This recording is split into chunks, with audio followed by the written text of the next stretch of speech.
Hyderabad hitech city Yashoda హాస్పిటల్లో DBS శస్త్రచికిత్సలు విజయవంతం. పార్కిన్సన్ వ్యాధి వణుకు వ్యాధి రోగులకు ఈ శస్త్రచికిత్స ఒక వరం. పార్కిన్సన్ వ్యాధి, వణుకు వ్యాధి ప్రపంచవ్యాప్తంగా వేగంగా పెరుగుతున్న న్యూరోజెనరేటివ్ వ్యాధులలో ఒకటి అని యశోద హాస్పిటల్ హైటెక్ సిటీ సీనియర్ కన్సల్టెంట్ న్యూరాలజిస్ట్ పీడీఎంఆర్టీసీ ఈ రోజు రాజమహేంద్రవరంలో యశోద మెడికల్ సెంటర్లో జరిగిన ఒక ప్రత్యేక మీడియా సమావేశంలో తెలిపారు.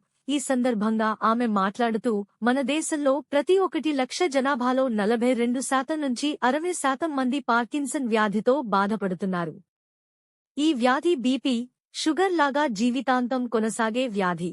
మొదటి 3 నుంచి 4 సంవత్సరాలు మందులతో మెరుగుదల కనిపించినప్పటికీ తరువాత వాటి ప్రభావం తగ్గిపోతుంది. ఇటువంటి దశలో ఎఫ్డీఏ డీసీజీఐ అంగీకరించిన ఏకైక ఆధునిక చికిత్స డిబిఎస్ అని వివరించారు. ఎక్కువ కదలికలు ఉండేది కొన్ని ఊగడము, వణకడము, ఎక్స్ట్రా ఇట్లా ఊరికే కదిలిపోవడం, కోరియా, డిస్టోనియా, ట్రెమర్ ఇలాంటి వేరే రకమైన జబ్బులు. తక్కువ కదలికలు ఉన్న జబ్బు Parkinson's disease. So Parkinson's disease ఎలాంటి జబ్బు అంటే ఇంకా మనకి దాంట్లో వణుకు రావడము, మామూలుగా కూర్చున్నప్పుడు వణుకు రావడం, నడుస్తున్నప్పుడు స్లో అయిపోవడం, అన్నింటిలో స్లో అయిపోవడం, అన్నం తినేటప్పుడు, చేతులు కలుపుకోవడం, నడిచేటప్పుడు చేతులు ఊపడంలో, మాట్లాడడంలో, మింగడంలో అన్నింటిలో స్లో అయ్యే జబ్బు పార్కిన్సన్స్ జబ్బు. ఇప్పుడు ఎంత మందికి పార్కిన్సన్స్ జబ్బు వస్తుంది అంటే ఇది ఆల్మోస్ట్ ఒక లక్షల్లో ఒక 4-5 వచ్చే జబ్బు. సో మనకి ఆ కౌంట్లో చూసుకుంటే చాలా కామన్గానే ఉంటుంది, బికాజ్ మన పాపులేషన్ చాలా ఎక్కువ. కొన్ని ఏరియాస్లో పార్సీస్ అట్లాంటి వాళ్ళు ఉన్నాయనుకోండి, వాళ్ళల్లో వాళ్ళకి 1,40,000 దాకా ప్రివలెన్స్ పెరగవచ్చు. సో ఈ జబ్బు ఎందుకు వస్తుందంటే ఇది నరాల క్షీణించే జబ్బు. ఒక ప్రోటీన్ ఆల్ఫా-సిగ్నిఫిన్ అనే ప్రోటీన్ నరాల్లో ఎక్కువ అయిపోయి ఆ నరాలు క్షీణిస్తుంది. ప్రస్తుతం చాలా రీసెర్చ్ నడుస్తుంది ఈ ఆల్ఫా-సిగ్నిఫిన్ ని తీసేయడానికి, బట్ మన దగ్గర అలాంటి ట్రీట్మెంట్స్ లేదు. బట్ ఈ ఆల్ఫా-సిగ్నిఫిన్ పెరిగి నరాలు క్షీణించేటప్పుడు డోపమిన్ అనే పదార్థం తయారు చేయాల్సిన నరాలు డ్యామేజ్ అవుతున్నాయి కాబట్టి బ్రెయిన్ లో డోపమిన్ తగ్గుతుంది. దానికి చాలా ట్రీట్మెంట్ ఆప్షన్స్ ఉన్నాయి. ఇనీషియల్ స్టేజెస్ కు మందులతో ట్రీట్మెంట్ చేస్తాం. దాని తర్వాత యాక్చువల్గా సర్జికల్ ఆప్షన్స్, ఈ బ్రెయిన్ స్టిమ్యులేషన్ అన్న సర్జరీ, బ్రెయిన్ పేస్ మేకర్ అన్న సర్జరీ చేస్తాం. ఈ brain pacemaker worldwide 30 సంవత్సరాలుగా నడుస్తుంది. ఇండియాలో మా ప్రొఫెసర్ డాక్టర్ రూపం గారు కానీ మా team actually started first DBS most along with Chitra and Mumbai. మనకి ఇండియాలోనే ఈ 3 సెంటర్స్లో ఫస్ట్గా మొదలయ్యే ఈ ట్రీట్మెంట్ 2000లో స్టార్ట్ అయింది. అప్పటి నుంచి ఇప్పుడు 25 సంవత్సరాలుగా మనకి ఎక్స్పీరియన్స్ ఉంది. సో రోజుకి దాని మీద రీసెర్చ్ నడుస్తుంది, ఇంప్రూవ్మెంట్స్ వచ్చినాయి. సో చాలా మందికి ఇప్పుడు ఈ బ్రెయిన్ పేస్ మేకర్ చేసుకుంటే బెనిఫిట్ ఉంటుంది. ఇప్పుడు దాని గురించి స్పెసిఫిక్గా మా యూనిట్ డిబిఎస్ మీద ఎక్కువ పనిచేస్తున్నాం యాక్చువల్గా. సో యశోద హాస్పిటల్లో we are focusing only on DBS, because చాలా మందికి అవసరం ఉంది అండ్ మా టీమ్ దాని మీదే ఫోకస్ చేద్దామని we are only focusing on DBS.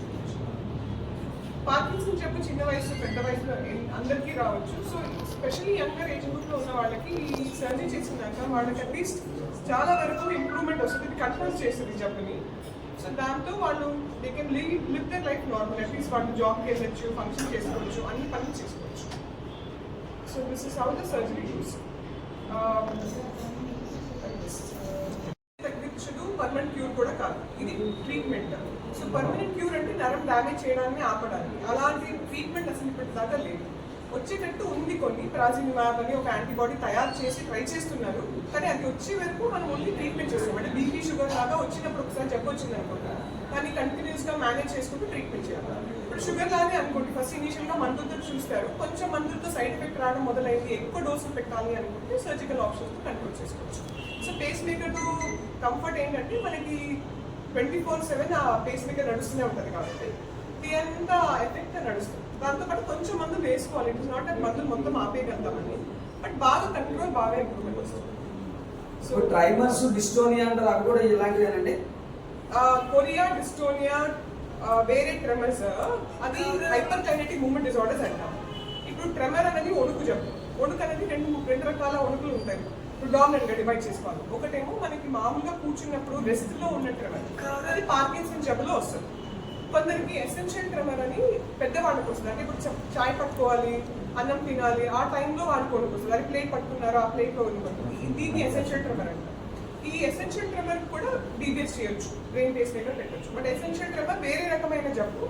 వెరాజ్ ఇది పార్కిన్సన్స్ జబ్బు అనేది మనకి స్లోనెస్తో పాటు వణుకుతో పాటు వచ్చే జబ్బు. డిస్టోనియా కొరియా అన్నది వేరే హైపర్ కైనెటిక్, వేరే కరెంట్ ఎక్కువైంది. డిస్టోనియా అనేది ఒక భాగంలో మజిల్ చాలా టైట్ అయిపోవడం. సో సపోజ్ ఇలా ఉందనుకోండి, కొందరు ఇలా చేతులు ఉంగి ఇలా ఉంటాయి, తల కొంచెం ఇలా ఉంగిపోతాయి.